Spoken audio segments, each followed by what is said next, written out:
I'm sure there's a lot of riders who are one and done, but there are plenty of people who get into triathlon just like cycling or running or any other sport and become obsessed with it.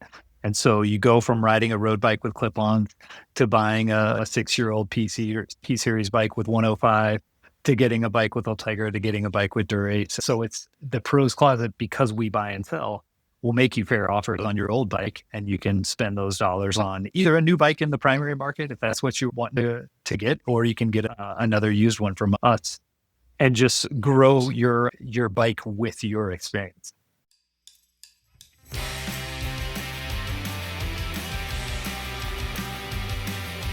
Hello, and welcome once again to the TriDoc podcast. This is the June 12th, 2026 episode, and I'm your host, Jeff Sankoff, the TriDoc, an emergency physician, triathlete, a triathlon coach, and a multiple Ironman finisher, coming to you, as always, from beautiful, sunny Denver, Colorado.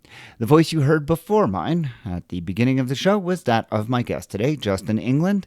Justin is the Chief Financial Officer of the Pros Closet, a company that is always willing to take your used bikes that are sitting in the garage, not perhaps being ridden anymore, refurbish them, get them all spruced up, and sell them to another rider who might be willing to take advantage of the fact that you're just not using that bike anymore.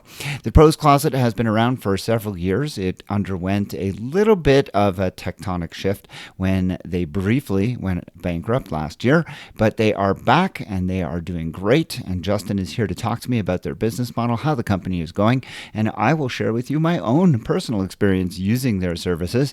I recently purchased a gravel bike. It's a bike that is several years old, but I got to tell you, when I got it, it is like new. It is a purchase that I've been incredibly happy with, and I will share all the details of my own experience with the Pros Closet and give you a sense of where you can really make your dollars go a lot further in a triathlon experience, because triathlon is a area that the Pros Closet is seeing a lot of growth, and Justin is here to tell me about the company, about how they are moving into triathlon to try and answer that need, because as of course we all know, triathlon bikes aren't getting any cheaper, but there are a lot of them out there that are lightly used and can be found on TPC. So we will have that conversation. It's coming up in just a little while. Before that, I will be joined, as always, by my friend and colleague Juliet Hockman for the medical mailbag, when we answer listener questions. And that listener question in today's episode comes in the form of a question related to orthopedic injuries, specifically injuries of the meniscus, the cartilage that lines the knee. Is it necessary to have surgery if one sustains a knee injury that involves the meniscus? We have a growing body of experience and some literature now that suggests that knee surgeries, which are done really in very large numbers for an injury that is increasingly common amongst people who are active, that being specifically injuries to the meniscus, may not have the kinds of results that we hope for. So the question has become, do we need to operate on menisceal injuries? And if so, can we actually hope for the kinds of results that we'd like to see, which is return to activity that we had prior to the injury occurring? We'll look at what evidence there is on this subject. We'll hearken back to my conversations with orthopedic surgeon and researcher Dr. Kevin Stone, who was here just a couple of short months ago to talk about something similar, and we will share with you what we were able to find on this subject that is of a lot of importance to people who are in the endurance sport community. Before we get to all of that, though, I just wanted to share my thoughts on the unfortunate goings-on that took place in Hamburg this past weekend at the Ironman Hamburg. This is an incredibly popular race on the Ironman circuit. It has, as always, a stellar pro field, and this past weekend was no different. The pro field that lined up for at least the women's race, that was a big marquee event on the Ironman Pro Series, was phenomenal. Solveig Lovsik came off the bike in second place. She stormed her way to first and was able to hold off a hard-charging Laura Philipp in order to secure the victory. Solveig is really looking like that win in Kona last year was not a fluke by any means. She is really establishing herself at the top of the women's field in the Ironman distance, and she looks like a real force to reckon with. She will be very hard to beat when they get to the Big Island, and defending her championship is going to be something that I look forward to watching her do. too. So we will see how that all goes. But that really wasn't the only story that took place in Germany. Unfortunately, there seems to have been some malfeasance on the part of people who live along part of the route on the eastern section of the course. I myself am not terribly familiar with this area of Germany, nor am I really all that familiar with the history of this race. But as is common for a lot of these events in Europe, the roads get completely closed, and this is for the safety and security of the race itself and, of course, of all of the people who are participating in it. And it appears that in one particular area where the race was taking place, this was not being very well received by the people who live there. Now, I've commented many times about races in North America and how we don't close our roads, and how even then people who live along these routes tend to be not terribly welcoming. They don't like to be inconvenienced for half a day, or in the case of an Ironman, maybe as much as a full day when the bike course needs to be extended, as long as it often does over the course of an Ironman race. And this has been something that has, at least for me, been something that I've been a little bit incredulous about. I could certainly understand for businesses. I could certainly understand for people who live along the route. It can be an inconvenience. I certainly understand that. But for one day a year, it seems to me that given the benefits that come to the community, and if you can at least know well in advance, which most people do, you can plan accordingly to either not be in the area, or a lot of people do who live along these routes. They just choose to embrace the whole thing, and they set up alongside the route and they enjoy the day, spectating and cheering people on. Usually in Europe, when you see these roads closed, the Europeans are kind of used to this. You see this in France and Italy with bike races continuously closing down routes. And there is a madness amongst the people who love to spectate these races, as you will know if you've ever watched one of these things, that people love to be out there and cheering on their heroes on bikes. And triathlon is not terribly different in that respect. I've been to 2 or 3 different races now in Europe, and the roads get completely closed, and they are, for the most part, very well supported. People don't tend to get terribly upset. Now, we heard how the 70.3 World Championships in Nice were under a certain amount of threat this year from the mayor. Part of it is that he was saying he didn't want to have to close the roads. Now, I don't know how much of that was due to a sentiment in the area that people didn't want to share their roads with the race, or how much of it was really the fiscal issue, which seems to be the major motivating factor behind the threat to lose the race there. At any rate, in Hamburg, there seems to be, as I mentioned earlier, this area in the race where it really wasn't welcome. And so people went out and actually scattered shards of metal along the route.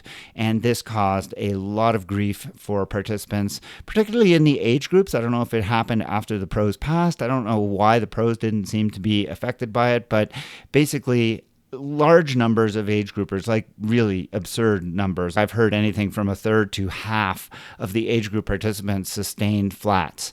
I've heard that at least one individual had a significant crash that caused an injury because of a flat.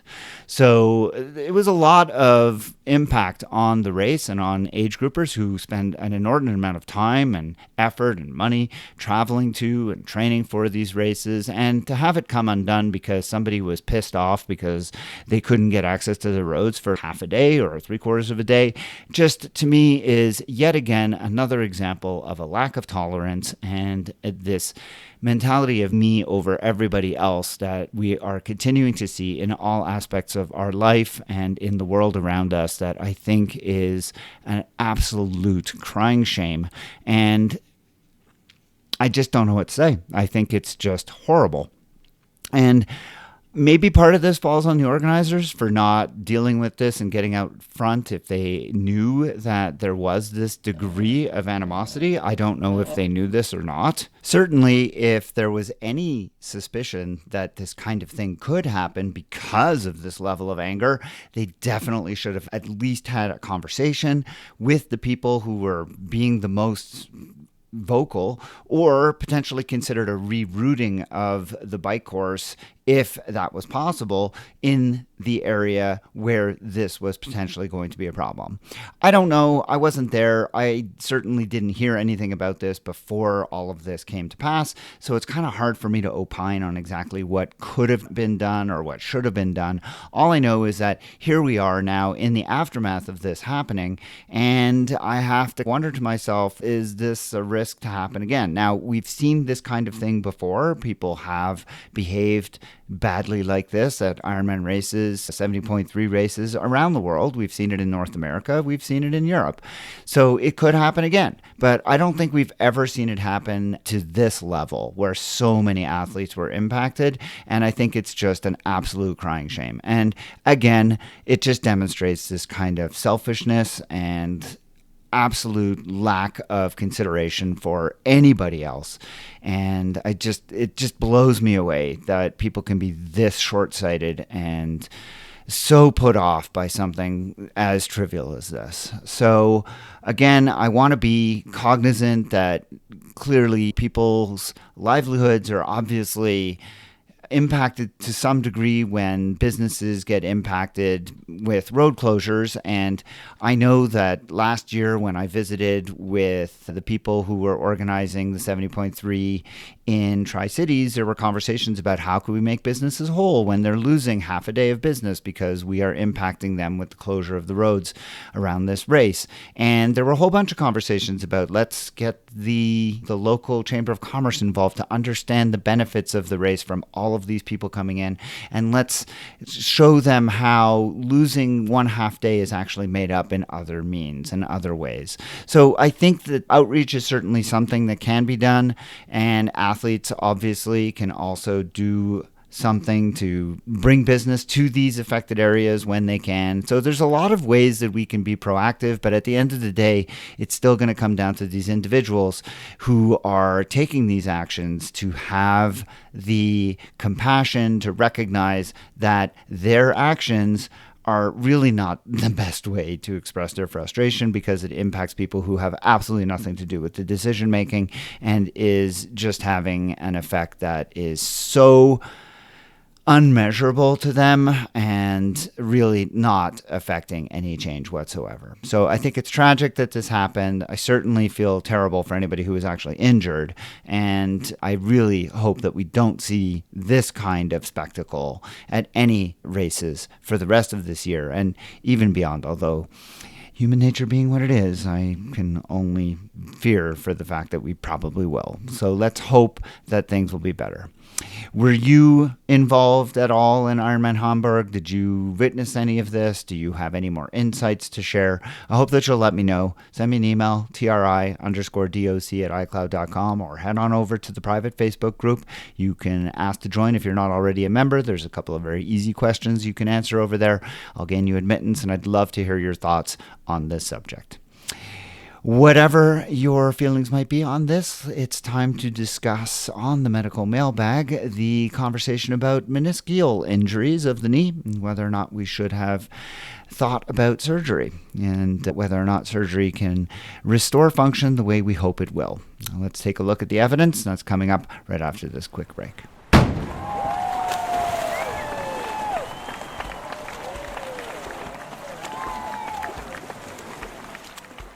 It's that time of the program once again when I'm joined by my friend and colleague Juliet Hockman from beautiful Port Hood. I'm all over the place. Where did Hood that River. come from? I have no Hood idea. River. Hood River, Okay. Oregon. And here I am in Denver, Colorado, across the middle of the country from where she is. But I just got the alert today that we're in 5 weeks of when I will be seeing you. I know. Can you 70.3. believe that? It's Very always exciting. a little bit of a panic when that thing shows up. 5 weeks away, 6 weeks away. And even if I look at some of my athletes' events in the fall, they're like 16 weeks away or something like that. It still seems so, even 24 weeks seems Well, and the so summer just close. marches by so quickly, It right? does, it does. But this past weekend was a huge weekend for Ironman and 70.3 events all across North America and Tons. around the world. There were so many high-profile events. And it's just going to start, the drum beat is just going to start now throughout the summer. And I love that, but at the same time, it's the passage of time. It just goes quickly. It is. We're It is. still waiting absurdly. Yes, we are still waiting. I exactly know what you're going to say because it's on my mind every single day. And it's funny because we've been talking about it. You and I and Yes. Matt have been talking about it for weeks. And now all of a sudden I'm starting to see almost daily Facebook posts, Instagram posts from people also Well, I'm glad you're now seeing chiming it. in. And they're all like, dude, what is going on? When are we I going to know where know. the world championships are for 27? And everybody, because it's now we are Coeur into d'Alene is the the last last one, race. and that's in Yeah. 2 weeks. I know. I I it's mean, I shocking just- to me.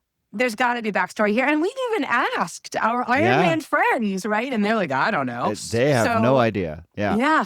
It's Oh wild. my gosh. Wild to me. It's really I wild. just Very, can't believe and it. not only that, but of course now Nice 2028 is also in jeopardy. You got to And so think now, that's not happening. That gotta I think it's figure not happening, for 27, sure. 28 are both up in the air. Exactly. But and so, 29, yeah. we're going to Vermont. 29, yeah, So we'll no, see. I know exactly. That one's a Yeah. question too. It is crazy to me. And I'm a little bit obsessive compulsive about planning. And so for 7 months, I've been like, when is it? When is it? When is it? But now the whole world writ large is getting Yeah. a little bit concerned about this. We got to make plans, Ironman. Come on. It's crazy. It's crazy to me. I So know. yeah, I I'm very know. anxious and I'm actually like ramping up my training quite a bit because I had a better day than I expected in Victoria. I didn't do great or anything, but it was better than I hoped for. Mhm. And so I'm thinking I can springboard off of that and have a decent day in Oregon maybe. And who knows, maybe I could snag something. Maybe get your spot. Mhm. Yeah, maybe. I haven't even decided if I'm going to race next year because life is so up in the air for me, what's going to happen in 27. But if I were to get a slot for Worlds, I would definitely want to do that. Well, depending if on where it is. particularly if it's in Yeah. North America, which the rumor is it will be here, and it does make it a lot easier logistically if it's within Yeah. our walls, so to speak. Come So, on, I people. know. It's about us. We need to know. I know, and I've got 2 sons getting married next year and a short course world championships, and I only have 2 out of 4 dates. And I'm like, come on, people. Yeah. Yeah. I We can know. only hope, like you said, Coeur d'Alene's the last one, and it's in 2 weeks, so Mhm. they've got to give us some answers soon. So, All anyways, right. Well, I all know of I will that to hear say, from you the minute it happens. all of that to say, all of this banter is a Mhm. presage to the medical mailbag when we are going to answer a listener question, and we have another listener question. We are so Mhm. fortunate. We've had a Yes. lot of good listener questions coming in, and we have another good one today. So, what are we going to be talking about today, Juliet? This is actually funny because it's coming from one of my athletes whose name is also Jeff. And Yep. I can probably count on both hands the number of times that I have texted you a text that was meant for him or texted him a text that was meant for you because you're always on the top when I type in Jeff. Yeah. Anyway, so no, sorry about that. That's all right. Okay. Anyway, sorry, dog in the background. Apologize for that. So this question comes from Jeff Rippey, and he had seen an article in the lay press about meniscal tear surgery. And we all know about this. If we haven't had it done to us, then we know people who have had these surgeries. And apparently there's over 1 million of these surgeries a year in the United States. And so Jeff's question was simply, are they effective? Now, Oh. of course, what does that mean? Are they effective? And so we're going to get into that, I know, but it's a great question. And I'm curious what your team found out. Yeah, and it harkens back to a guest we had not too long ago now, Dr. Kevin Stone, who was on the program, a famous researcher in this space who spends a lot of time looking at the kinds of surgeries that we're going to talk about on this episode. And so I will throw back a little bit to the things that he told us because a lot of the research really reinforces what he had to say when he came to visit. But you're right. I played hockey growing up, skied, and did a lot of sports that put a lot of angular and torquing forces on the knee. And I was at very high risk for having a knee injury. And knock on wood, been very fortunate that I haven't had any issues. I know you as a rower. Both knees, baby. Yeah. Rowing is a very non-lateral sport, a very linear Yeah. sport. And so that wouldn't actually, not like the sports that you played would cause a meniscal tear. You never see that in rowers, but just through life and training and other activities, I have actually had 2 repairs, one this last December and one 3 Decembers ago, different knees. And for me, I can say this has been a huge success for what I want to do. Now, would I go out and play tennis tomorrow? Probably not. And your meniscal tears were associated with ACL injuries?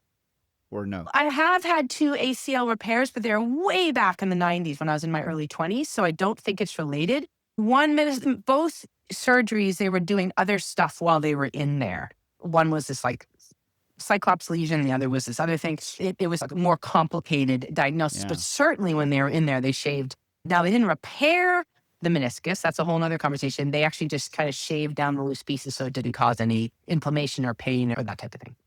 All right, let's just talk about what is the meniscus. The knee, like I say this every time we get into anatomy. I say, oh, it's a very complicated joint. And the knee, yet again, very complicated joint. It's 2 bones, 3 if you count the fibula, which doesn't really play a role in the joint Oh, itself. poor But fibula. the femur, which is your thigh bone, and the tibia, which is your shin bone, interact at the knee, and then overlying that is the patella or the kneecap, which you don't really think about unless you injure it, when you definitely know it's a highly innervated structure. But the knee itself is kept together by 4 major ligaments. There are the lateral and medial collateral ligaments, which maintain the shin bone and thigh bone on together, basically keep them together from slipping apart medially or laterally. I'm making movements if you're watching a video. And then there are the anterior and posterior cruciate ligaments, which cross within the joint. And they hold the bones from moving forward and back, but also when you twist, they keep the bones from over rotating one on the Right. other. So structurally, these ligaments are very strong. They anchor bone to bone. There are a bunch of tendons and muscles that go across the joint as well, which are also very integral in the structural integrity of the joint. Now, as the femur and the tibia interact with each other, there are 2 very dense, fibrous plates of cartilage called the meniscus. There is the medial meniscus and the lateral meniscus. In terms of the actual structural function, the medial meniscus is more important because it bears more weight and it has more contact. But the lateral meniscus is pretty important over time as well. Both of these are made of connective tissue. They are, for the most part, laid down when you are a child nearing adolescence. And once they are laid down, they're pretty much there for your life. They do undergo a certain amount of remodeling, especially if, as we've mentioned previously on this program, if you are very active, when you run and you have impact on those cartilage, on those meniscus, you encourage growth factors, you encourage recycling of some of that tissue so that it actually becomes healthier.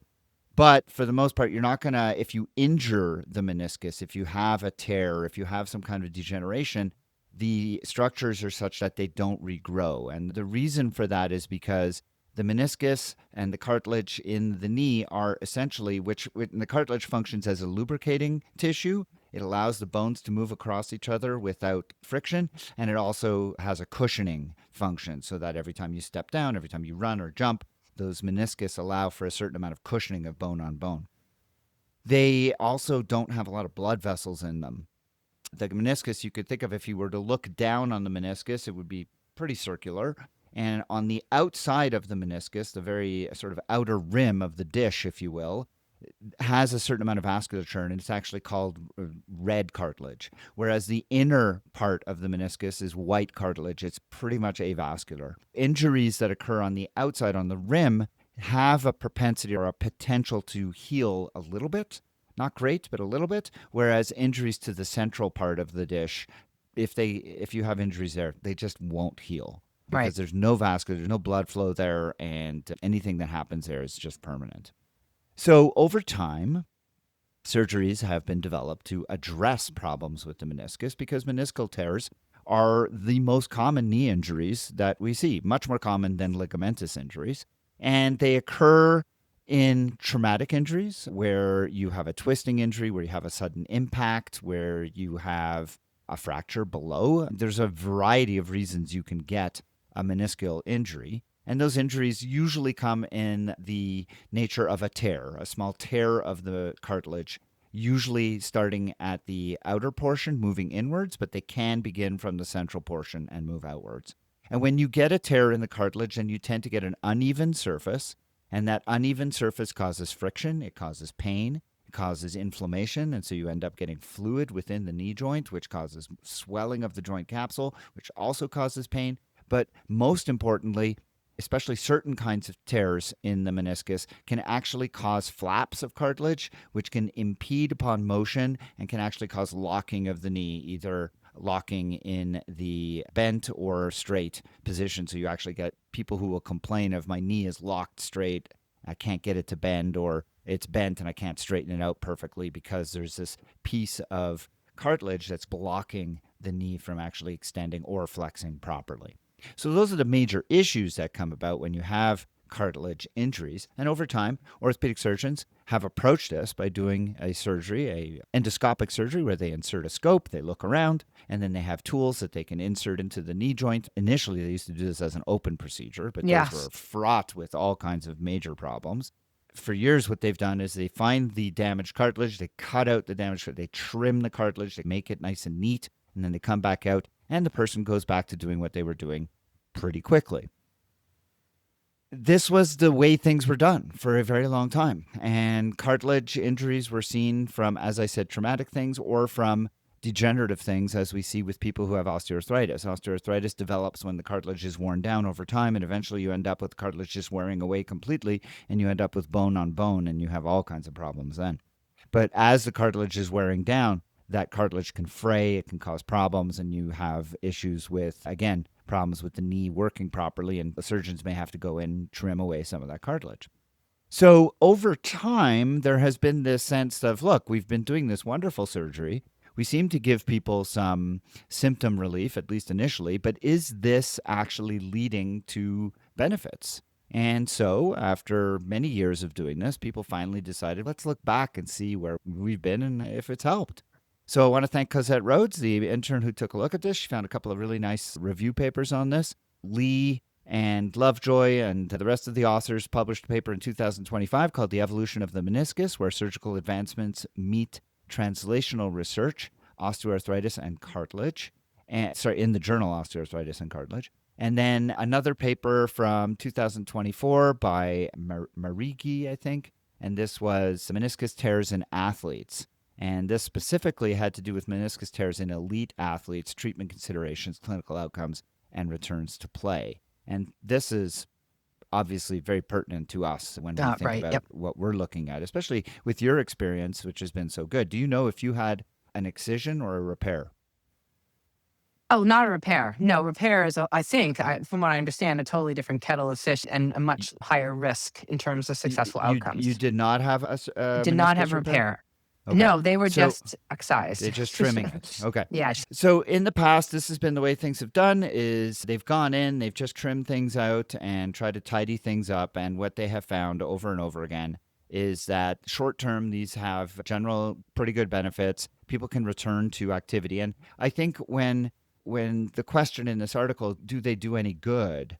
I think what we're really thinking of is, can we get back to activity? Can we go back to doing what we wanted to do in terms of, that's part one of the question. And then part two of the question is, what are the long-term outcomes? We have talked previously about ACL tears and about the potentially pretty significant long-term outcomes of that. And even when you have an ACL repair, that many years down the road, people who've had ACL repairs have much worse or much higher incidence of osteoarthritis and other kinds of degenerative knee problems because the repair is just not as good as your native ligament. So we know that people who've had ACL repair, especially at a young age, and especially those who continue to be active and do all kinds of running and doing all those things, will have degenerative knee problems later on in life. A trade-off, right? Because not getting the ACL repaired is much worse. Yep. So the question here is this helping? And it turns out that the traditional way of doing this, just going in, cleaning up the meniscus, has actually been found to help people get back to activities, but long-term might not be the best way. And this is what Dr. Stone was saying when he came to visit. He was saying whenever possible, the research is moving in the direction that if it is at all possible, especially the more central a tear is, the more central a deficit is, primary repair of the meniscus should be attempted every single time. And the reason it wasn't attempted in the past is because surgical techniques were such that when you tried to repair it, you didn't end up with a perfectly smooth surface. You ended up with sutures that kind of bumped up, and it left you with a surface that caused more problems than anything else. But now techniques have improved, surgical approaches have gotten better, and so now they're much better at getting a very smooth, very nice result of the meniscus so that it actually is very close to the way it was prior to the surgery. And it turns out that if you can repair it, and this is not going to be true all the time, especially with peripheral tears, peripheral fraying of the cartilage, anytime you have loose bodies, those kinds of things are not going to be amenable to repair. But central tears, bucket handle tears, potentially tears that extend from the periphery into the central, those kinds of tears, whenever possible. And again, this is going to be very dependent on surgeons, because not every surgeon is comfortable doing this. Not every surgeon has experience doing this, but surgeons who are good at doing this and have the experience should attempt a primary repair. And if you are somebody who has a meniscus injury, especially acute, chronic ones tend to be the ones like Juliet had, where it's much more fraying. There's really nothing to repair. It just has to be cleaned up.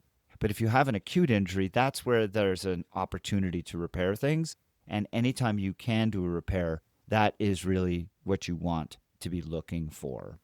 Now, doesn't it have to be something? The way it's explained to me is that, alluding to what you were saying earlier about these meniscus are molded in our teen years, and then that's it. It was explained to me that it was all about blood supply, and certain parts of the meniscus had a good blood supply and certain parts didn't. And so their ability to repair had a lot to do with where exactly the tear was, as to whether they could repair it or not, whether it actually would heal itself because there was such a limited blood supply.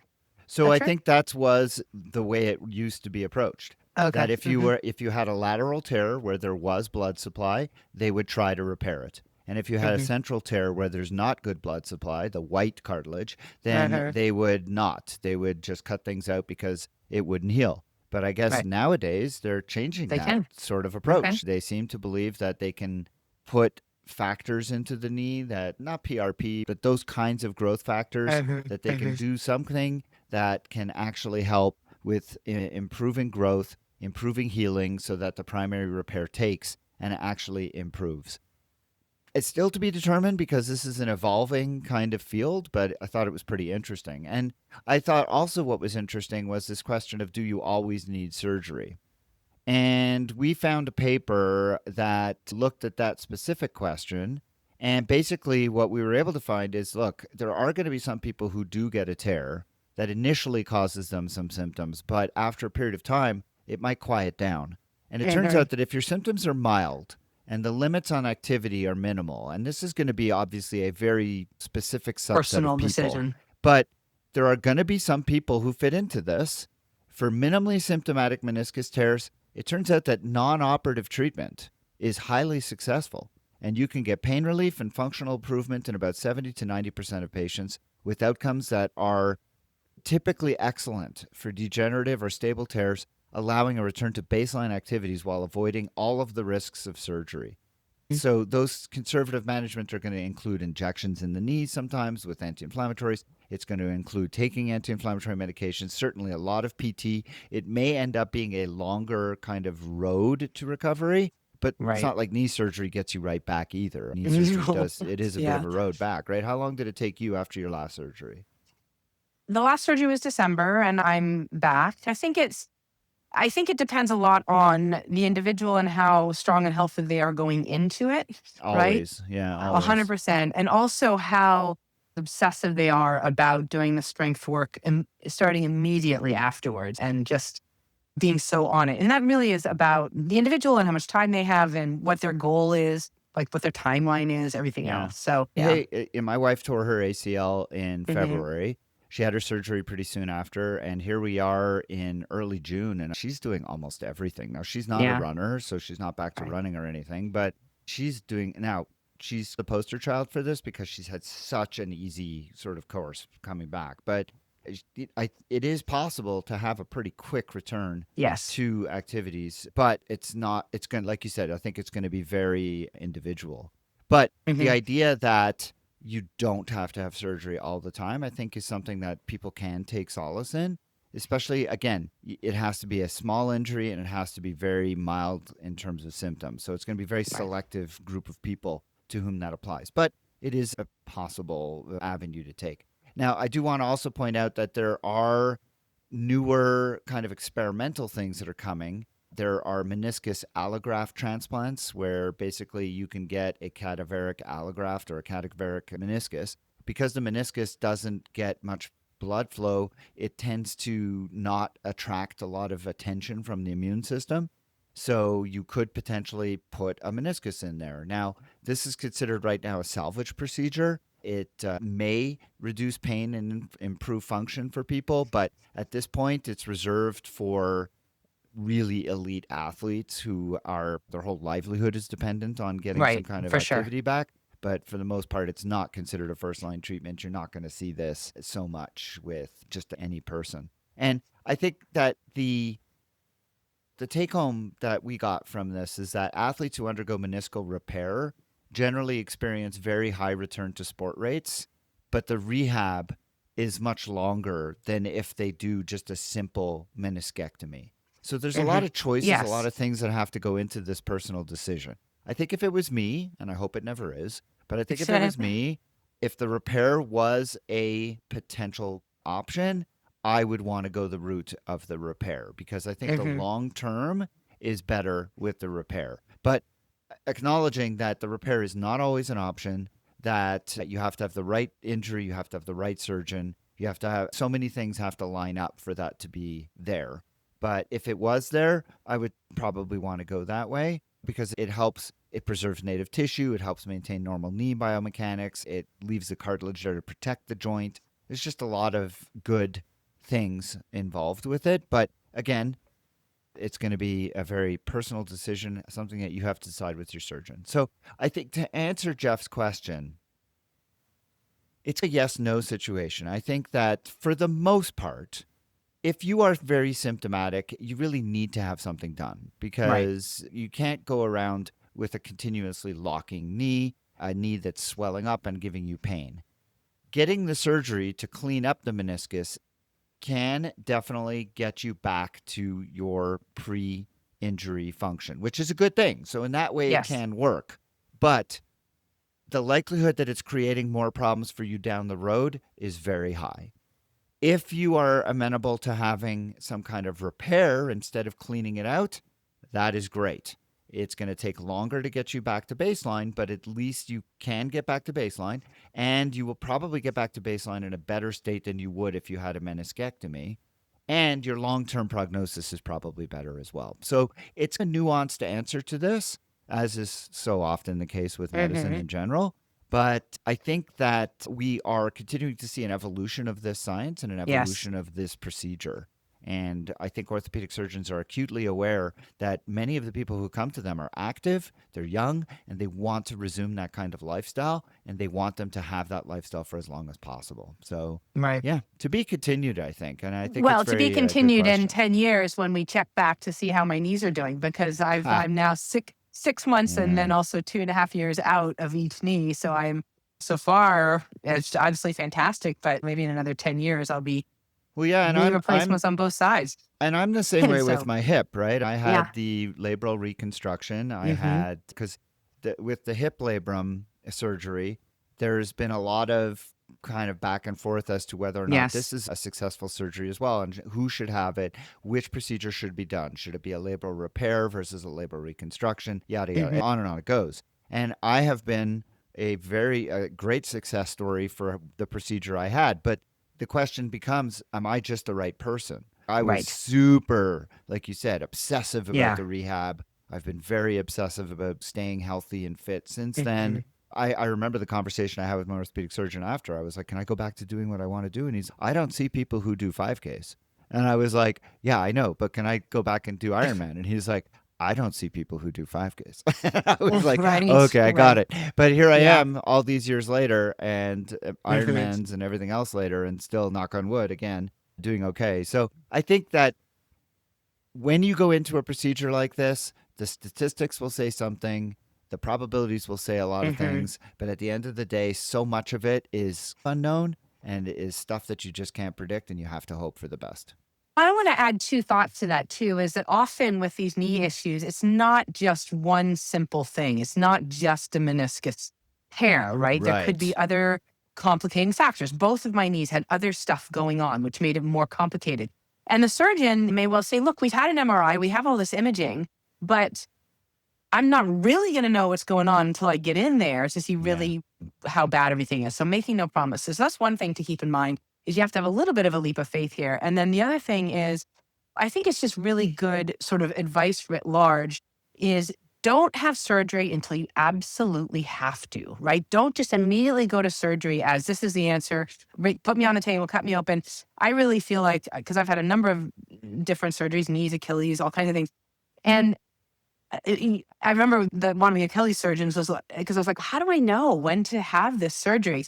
And she said, oh, you'll know. You just can't go on anymore, right? And I feel like that was actually really good advice. And I was able to push it out a couple more years before I had that particular surgery, which was a pretty big surgery. I think that you do all the other things. You do the strength work, you do the anti-inflammatory, you do the injections. You really do try everything, because you don't want to go into surgery until you really think, okay, I want to continue to run. I can't go on any further. Like, now's the time. It becomes obvious.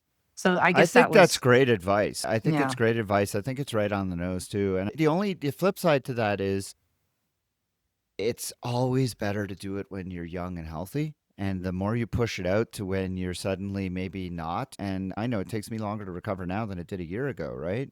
So 100%. then you're left going, should I have done it earlier? I remember we talked to somebody who had hip problems, and he finally went and got the hip replacement, and he was so happy, and he was kicking himself for waiting so long because he finally had no pain, right? Right. I agree with you, though. I think you should delay it as long as possible. But on the other hand, is there a point where you delayed it too long? And maybe there's probably a point where you should have got the surgery a little bit there's a earlier, tipping right? point. So how do you know? How do you know? Right. For sure. Yeah.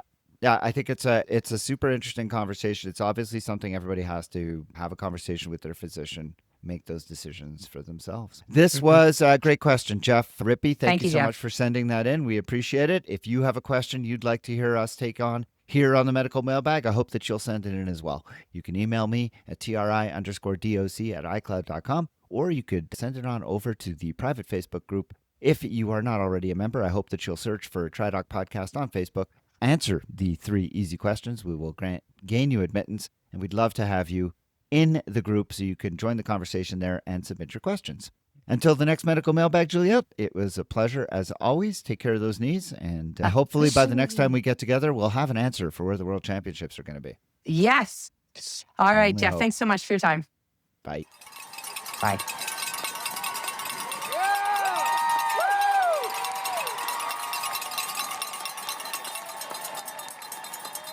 I had the pleasure of meeting my guest on the program today the last time I bought a new bicycle, which is always a good day.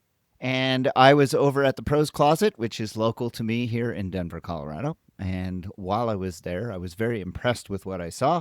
And I had to have my guest today, Justin England, onto the program to talk about the company, because I know that, as my listeners, how expensive triathlon can be.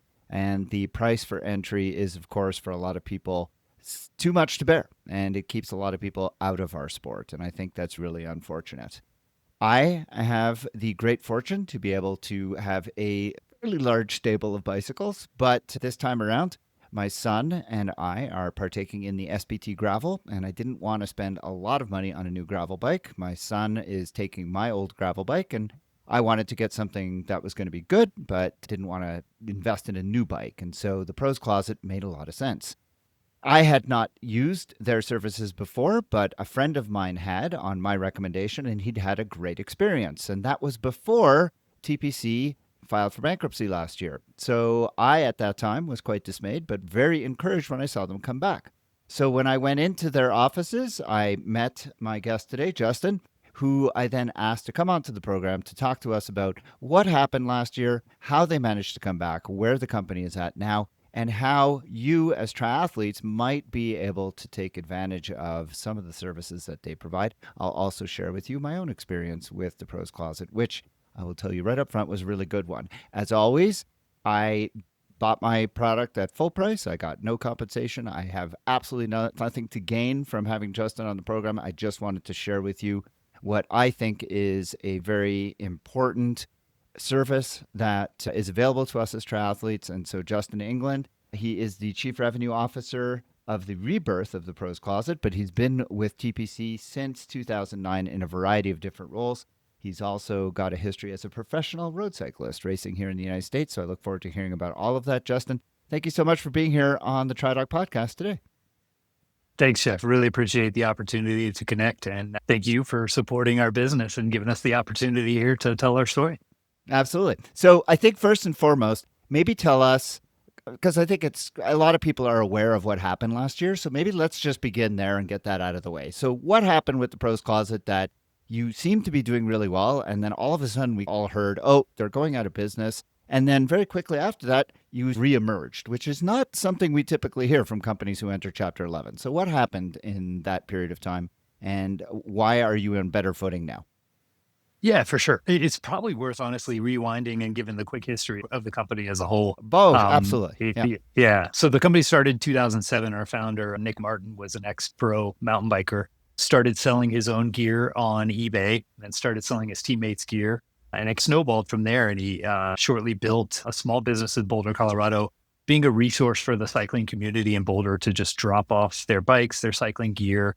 The Pros Closet would sell it on eBay under a consignment model. And then once it sold, they took a cut and paid out the consignor. It basically operated under that model, under single ownership under Nick for the first, say, decade of the business, but grew steadily. Boulder is a very dense cycling market, tons of riders. And I think I'd say a relatively affluent community, so appreciated the opportunity to just drop off their stuff, have somebody else deal with the resale of it, and we take a cut. So the business did very well, grew for the first decade, and then towards the end of the 2010s was when Nick started to bring on investors. I started with the company in 2009, ended up heading up our purchasing department, how we sourced all of our inventory, which was primarily, again, from end consumers, from individuals, but we also started buying directly from manufacturers, demo fleets, overstock, any type of inventory that needed an outlet. And then in the end of the 2010s, Nick, over a couple of rounds, sold off the majority of his share in the business. And the business took on a bunch of venture capital money, which was a blessing and a curse in some ways. We grew like gangbusters, moved into a building in Louisville, Colorado that was 150,000 square feet, if you can believe that. Hired like crazy, invested in growth. And then the pandemic hit.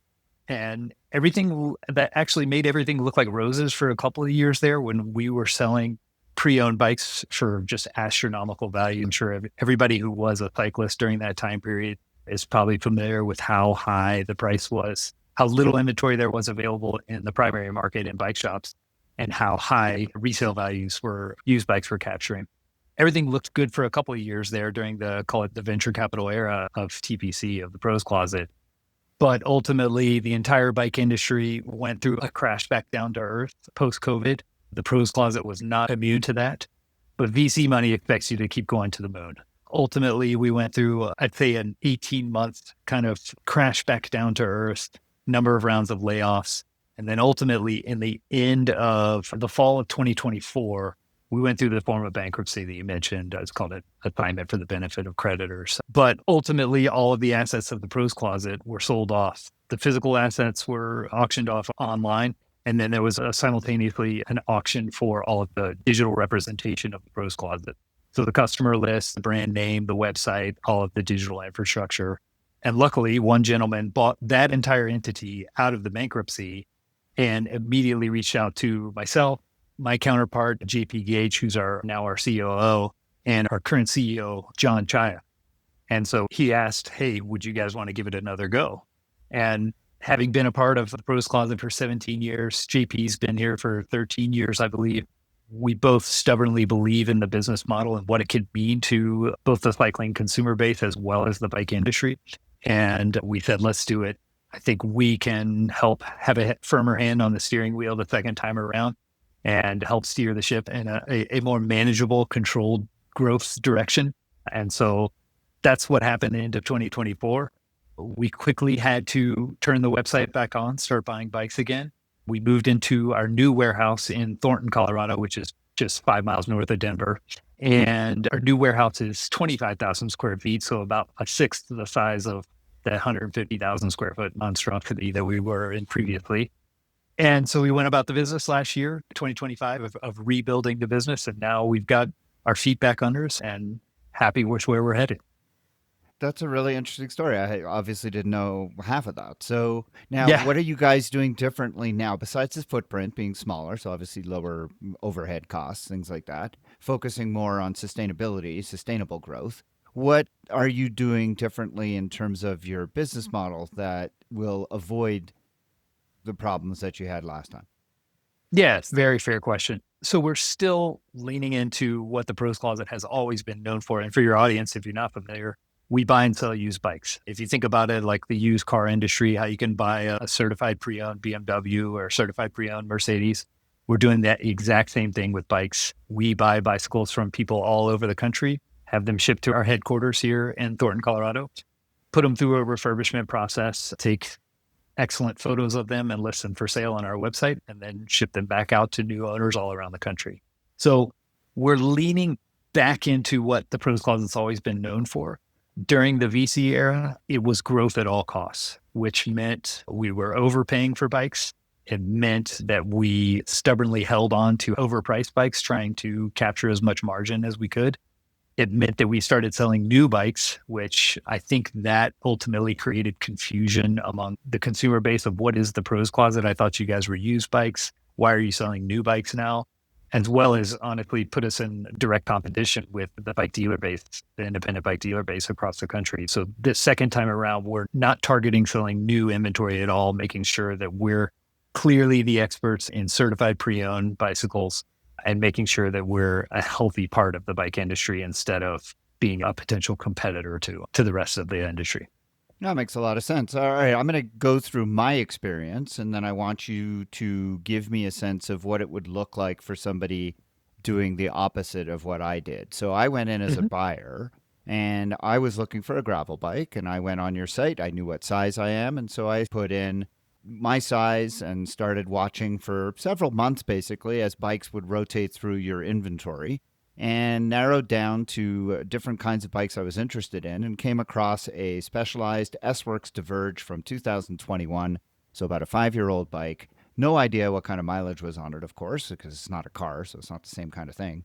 The pictures on there were excellent, very straightforward in terms of what kinds of cosmetic issues there were. It is a carbon bike, and this is something that I did find myself in the back of my mind wondering, because we're always warned as consumers, be careful with buying used carbon bikes.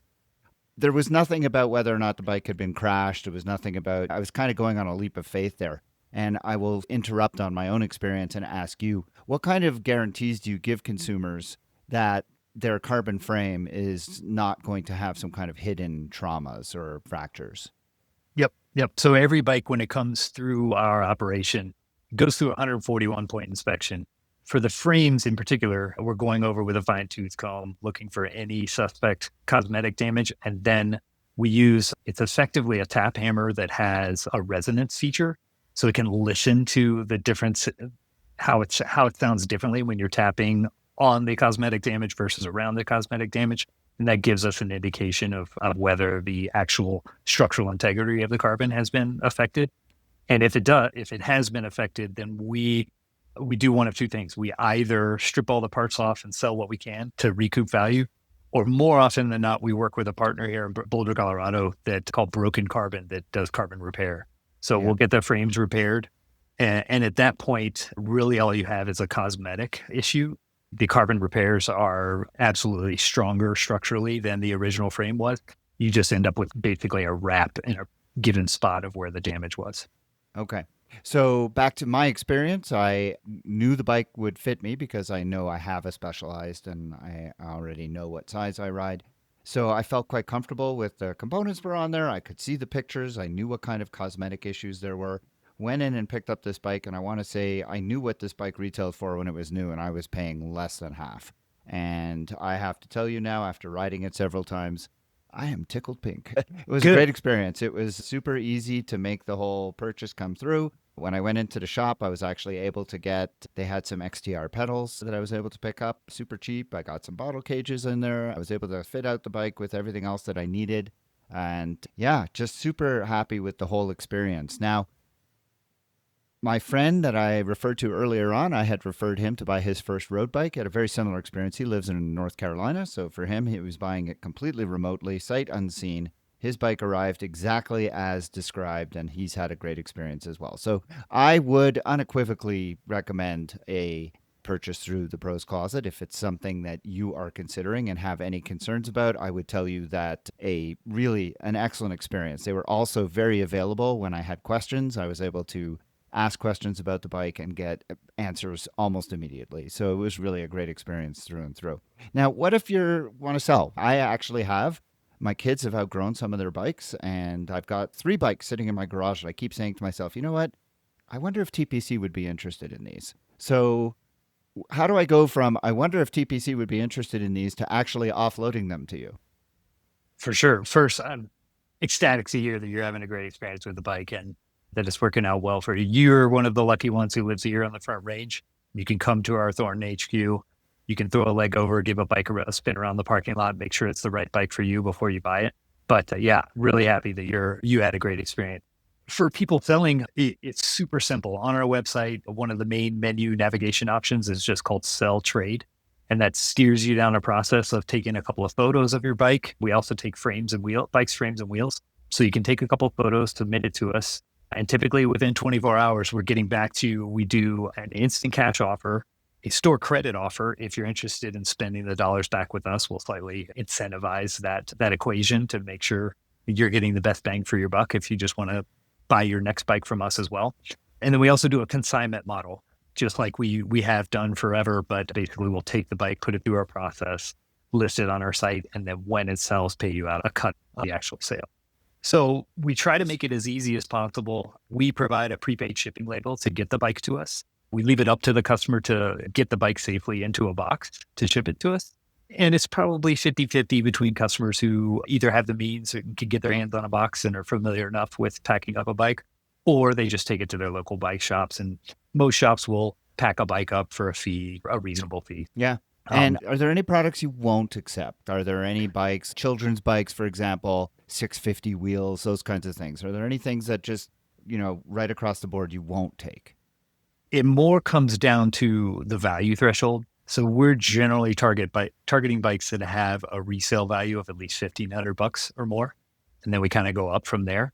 So that will generally exclude almost all kids bikes. There are definitely some high-end full suspension kids mountain bikes, 24-inch mountain bikes that we'll still make an offer on because they're expensive.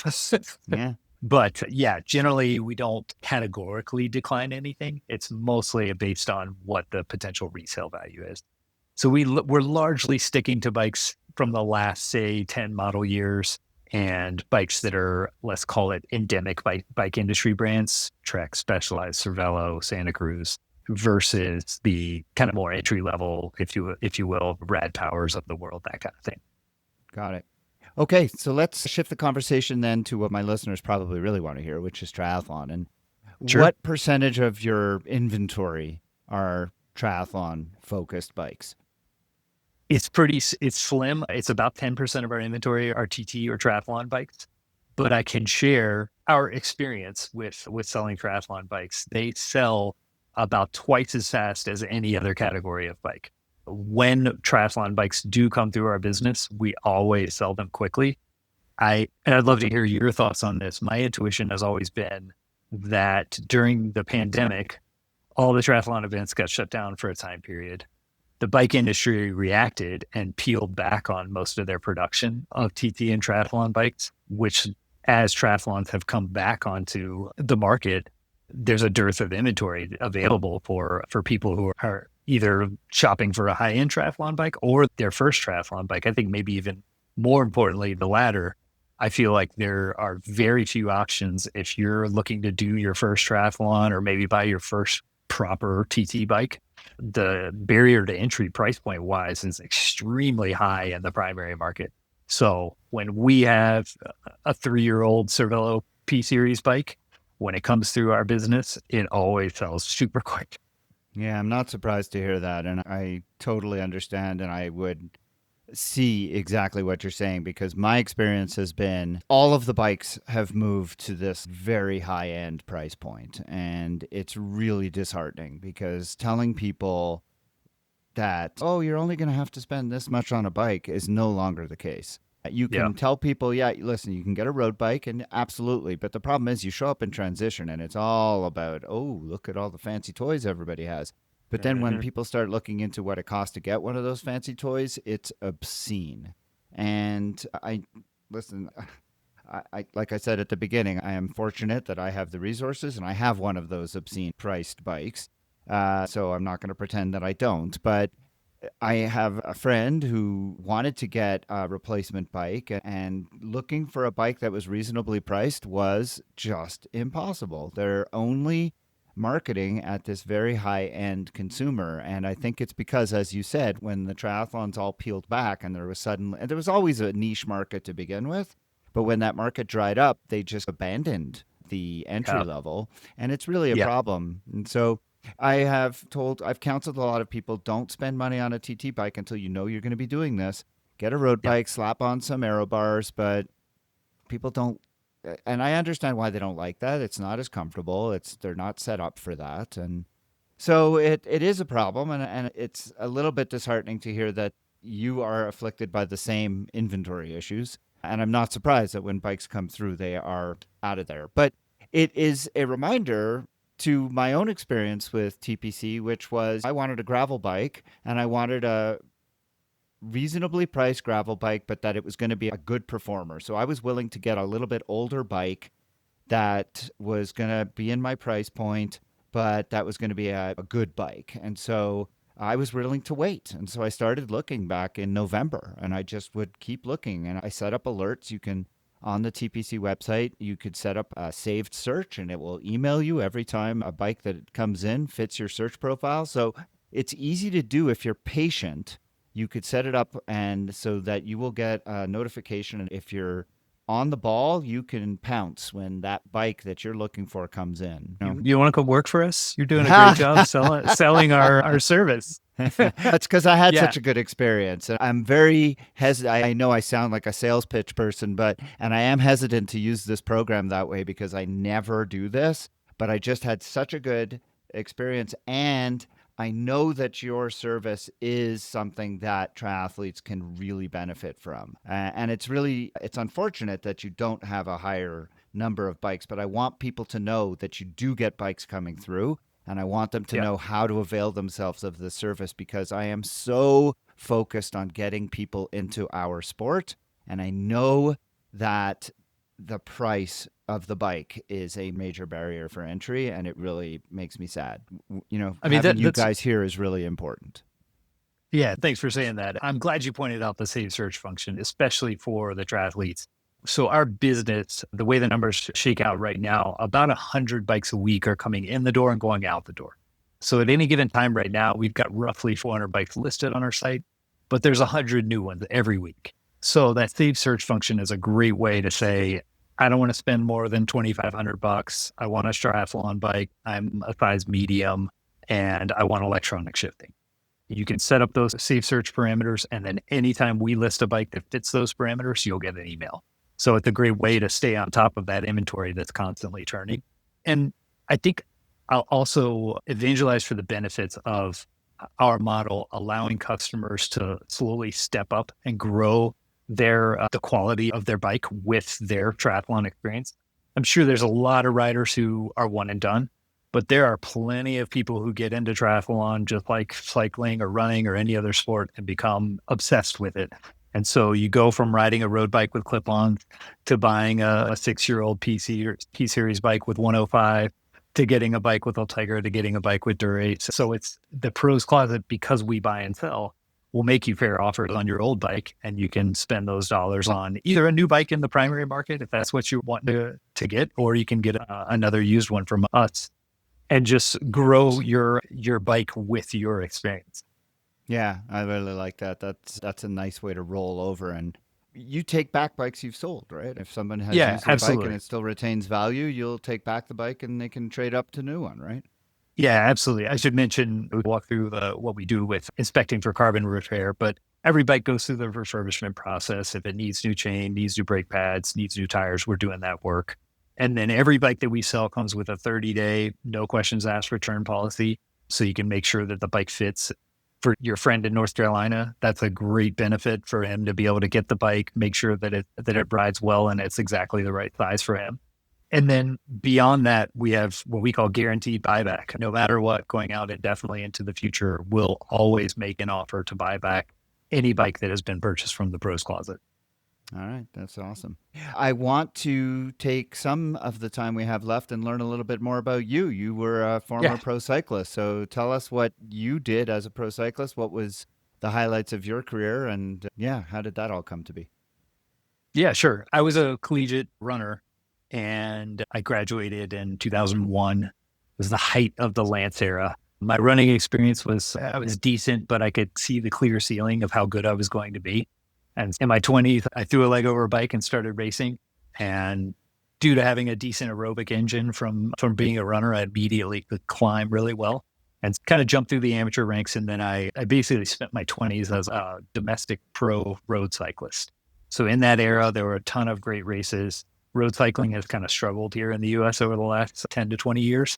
But before that, there was Tour of California, Tour of Georgia. There was regional races all over the place. I made some semblance of a professional career. I did not make much money, but I got to race my bike all over the country, had a blast, made great friends.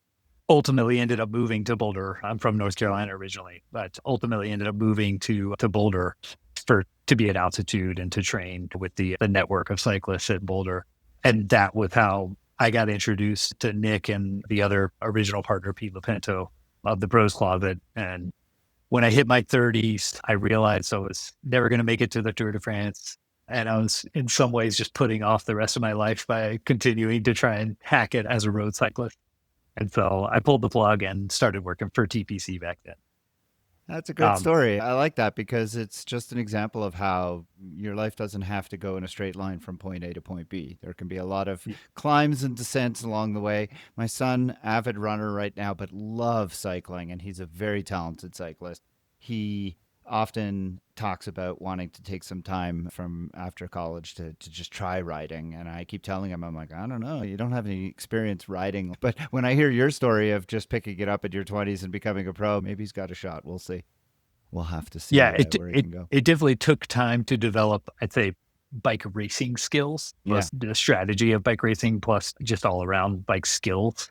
But I had this engine, so that allowed me, and it sounds like your son is probably in a similar bucket. If you have the engine, that can go a long way. Yeah, I'll have him listen to this so he can be encouraged. Justin, where can people learn more about the Pros Closet, the processes, the inventory, things like that? For sure. We're online at .com. And then anybody who's here on the Front Range or visiting Colorado can always swing by our Thornton, Colorado headquarters. We've got a small retail space, and we're open Monday through Saturday here. And what does the future look like for the company? I know you've talked about more sustainable growth, but what are the short and medium term plans? Yeah, great question. I think we're targeting organic growth from here. I kind of mentioned we're at the point where about 100 bikes a week go in and out the door. That puts us in a very healthy position financially. And from here, we're targeting just steady organic growth. This summer and fall, we're working with both shift events here in Colorado. So that's the Triple Bypass, the Bailey Hundo, a few other key events. And then we're working with the Colorado High School Mountain Bike League in the fall to make a direct connection with the Front Range cycling community. And beyond that, in the coming years, we'll look to expand that event experience more broadly outside of Colorado. But really, we're just looking to continue to deliver a great experience for customers when they're either buying or selling a used bike. And I think that's the core of what we do and what we're going to look to continue to do. That's great. You've been, as I said, through my experience, been doing a great job of it so far. I look forward to your continued success. And if you have, as a listener, had an experience with the Pros Closet, I hope you'll let us know. I'd love to hear about it. You can email me at tri_doc@icloud.com, or you can head over to the private Facebook group for the podcast. If you're not already a member, I hope that you'll answer the 3 easy questions. I'll gain you admittance. I'd love to hear your experience or any questions you might have on this subject. And of course, any suggestions for guests on future episodes. Justin, thank you so much for being here today. I really appreciated having you on the program and talking about the Pros Closet, and I wish you nothing but continued success. Thanks, Jeff. Really appreciate it.